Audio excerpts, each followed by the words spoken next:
भारतीय IT sector में ना इस वक्त एक जबरदस्त उथल-पुथल मची हुई है। और ये कोई मामूली बात नहीं है। इसकी तुलना सीधे 2008 के फाइनेंशियल क्राइसिस से हो रही है। मतलब इतनी बड़ी गिरावट, और इसकी वजह सिर्फ एक नहीं, कई सारे बड़े कारण हैं। तो चलिए आज इसी को डिकोड करते हैं कि आखिर हो क्या रहा है। तो शुरुआत करते हैं इस एक नंबर से, -20%। ये गिरावट है निफ्टी आईटी इंडेक्स में। अब ये सिर्फ एक आंकड़ा नहीं है, बिल्कुल नहीं। ये निवेशकों के भरोसे में आई एक बहुत बड़ी दरार है, एक ऐसा अलार्म जो पूरे सेक्टर की सेहत पर गंभीर सवाल खड़े कर रहा है। और जरा इस गिरावट का स्केल समझिए। ये 2008 के ग्लोबल फाइनेंशियल क्राइसिस के बाद आईटी सेक्टर में हुई सबसे बड़ी, सबसे भयानक बिकवाली है। मतलब एक दशक से भी ज्यादा वक्त में ऐसा कुछ नहीं हुआ। ये वाकई एक ऐतिहासिक मोड़ है जहां से सेक्टर का भविष्य दांव पर लगा है। तो चलिए अब मुद्दे की जड़ तक चलते हैं। इस पूरे संकट के सेंटर में है एक शब्द, एआई, यानी आर्टिफिशियल इंटेलिजेंस। और देखिए, ये अब कोई भविष्य की बात नहीं रही, कोई दूर का खतरा नहीं है। ये एक सीधा डायरेक्ट हमला है जो इंडियन आईटी के बरसों पुराने बिजनेस मॉडल की नींव हिला रहा है। और इस हमले को समझने के लिए ना हमें एक पुरानी टेक्नोलॉजी को समझना होगा जिसका नाम है कोबोल। पूरा नाम है कॉमन बिजनेस ओरिएंटेड लैंग्वेज।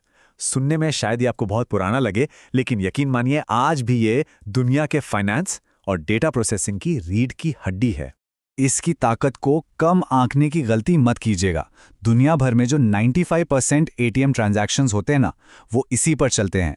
बड़े बड़े बैंक, सरकारें दुनिया के सबसे क्रिटिकल डेटा को प्रोसेस करने के लिए दशकों से इसी भाषा पर निर्भर रहे हैं।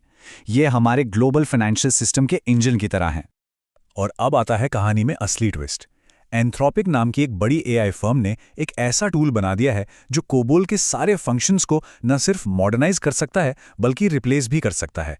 और कैसे? सस्ता और तेज। ये सीधा हमला है उन लेगेसी सर्विसेज पर जो आईबीएम जैसी कंपनियां सालों से दे रही थीं। तो इसका असर क्या हुआ? असर फौरन देखा। आईबीएम, जो इन लेगेसी सर्विसेज का एक बहुत बड़ा खिलाड़ी है, उसका स्टॉक बुरी तरह क्रैश हो गया। सिर्फ एक कंपनी नहीं, पूरे आईटी इंडेक्स पर इसका असर पड़ा। यह साफ दिखाता है कि मार्केट इस एआई डिसरप्शन को कितनी गंभीरता से ले रहा है। ये कोई मजाक नहीं है। और ये कोई छोटी मोटी गिरावट नहीं थी। आईबीएम का स्टॉक पिछले 25 सालों में इतना कभी नहीं गिरा था, और 60 सालों में ये उसकी सबसे बड़ी मंथली गिरावट थी। सोचिए जरा। ये इस बात का पक्का सबूत है कि एआई का खतरा अब सिर्फ थियरी या बातों में नहीं है। ये एक फाइनेंशियल रियलिटी बन चुका है जो सीधे सीधे कंपनियों की वैल्यूएशन को खत्म कर रहा है। लेकिन बात सिर्फ इस एक एआई टूल की नहीं है। इस आग में घी डालने का काम कर रही हैं कुछ और चेतावनियां जो मार्केट के बड़े बड़े एनालिस्ट्स और ग्लोबल टेंशन की तरफ से आ रही हैं। अब जरा एक्सपर्ट्स की सुनिए। जेफरीज जैसी बड़ी रिसर्च फर्म कह रही है कि वर्स्ट केस सिनेरियो में आईटी स्टॉक्स 65% तक डीरेट हो सकते हैं। मतलब उनकी वैल्यूएशन 65% तक गिर सकती है। सीएलएसए जैसी फर्म्स टारगेट प्राइस घटा रही हैं। और एक रिसर्च रिपोर्ट तो 2028 तक एक ग्लोबल इंटेलिजेंस क्राइसिस की भविष्यवाणी कर रही है, जिसके चलते टीसीएस और विप्रो जैसी कंपनियों के बड़े बड़े कॉन्ट्रैक्ट्स कैंसिल हो सकते हैं।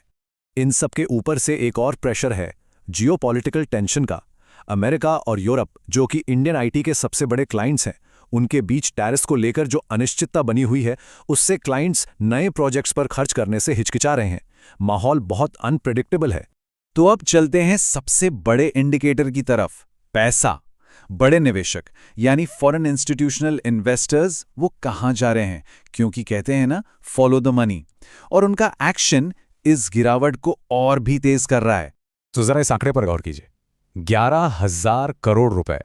ये वो रकम है जो फॉरेन इंस्टीट्यूशनल इन्वेस्टर्स ने सिर्फ 15 दिनों में इंडियन आईटी स्टॉक्स से निकाल ली। सोचिए, 15 दिन में 11,000 करोड़ की बिकवाली। ये नॉर्मल सेलिंग नहीं है, ये पैनिक का, घबराहट का साफ संकेत है। और ये सिर्फ 15 दिन की बात नहीं है। अगर इस साल की शुरुआत से देखें तो ये आंकड़ा बढ़कर करीब करीब 12,800 करोड़ रुपए हो जाता है। ट्रेंड बिल्कुल साफ है। बड़ा पैसा, स्मार्ट मनी तेजी से इंडियन आईटी सेक्टर से बाहर निकल रहा है। तो सवाल यह है कि ये पैसा जा कहां रहा है? देखिए, ये सिर्फ डर के मारे बिकवाली नहीं है, ये एक बहुत बड़ा स्ट्रैटेजिक शिफ्ट है। इन्वेस्टर्स ट्रेडिशनल आईटी सर्विसेज से पैसा निकाल रहे हैं और उसे कोर एआई डेवलपर्स में लगा रहे हैं। कौन है ये? यह है एनवीडिया, गूगल, एंथ्रोपिक जैसी कंपनियां जो असल में एआई बना रही हैं, सिर्फ उसे इस्तेमाल नहीं कर रही। तो इन सारे चैलेंजेस के बीच अब सवाल यह है कि इंडियन आईटी सेक्टर के लिए आगे का रास्ता क्या है? अब यहां से ना कहानी में एक चौराहा आता है। दो रास्ते हैं, और दोनों एक दूसरे से बिल्कुल अलग। तो फैसला इन दो रास्तों के बीच करना है। पहला रास्ता है प्रोएक्टिव इनोवेशन का, मतलब R&D में भारी पैसा लगाओ, अपनी खुद की कोर AI कैपेबिलिटीज बनाओ और ग्लोबल लीडर्स को सीधी टक्कर दो। और दूसरा रास्ता वो है पैसिव होकर बस उम्मीद करने का।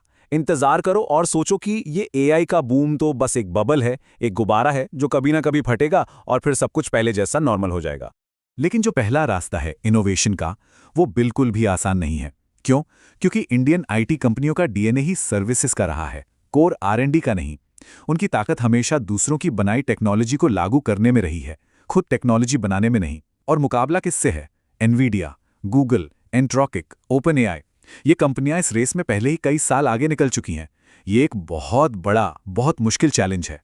तो आखिरी और सबसे बड़ा सवाल यही है, इनोवेशन या इनर्शिया, नवाचार का कांटों भरा रास्ता या फिर पुरानी राह पर चलते रहने की जड़ता। इंडियन IT का भविष्य इसी एक सवाल के जवाब पर टिका है, और जो भी रास्ता चुना जाएगा वही आने वाले दशकों के लिए इस पूरी इंडस्ट्री की तकदीर लिखेगा।